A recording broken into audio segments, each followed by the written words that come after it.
রাতের সঙ্গে হেডলাইট আর দীর্ঘশ্বাস, এটার নামই ভাই ড্রাইভার সাব। অন্ধকার রাস্তায় দুটি হেডলাইট যেন তার বন্ধু।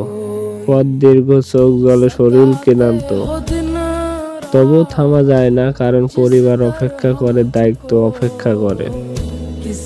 রাতের ঠান্ডা হাওয়া যখন কাছে আঘাত করে, তখন ড্রাইভার বেশি টের পায় না ভাই।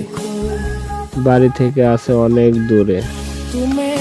যখন সবাই ঘুমায়, ড্রাইভাররা তখন জেগে জেগে গাড়িটাই চালায়। এক হাতে স্টিয়ারিং, অন্য হাতে জীবন। হাজারো ট্রাক, বাস, প্রাইভেট কার চালকরা প্রতি রাতে নিজেদের সাথে করে যুদ্ধ। ঘুম চোখে ভর করে, কিন্তু থেমে গেলে সময় নষ্ট, আয় কমে যাবে, পরিবার চলবে কিভাবে, মাথায় এক বালতি ভরা টেনশন। এটাই আসলে ভাই ড্রাইভারদের বাস্তবতা জীবন।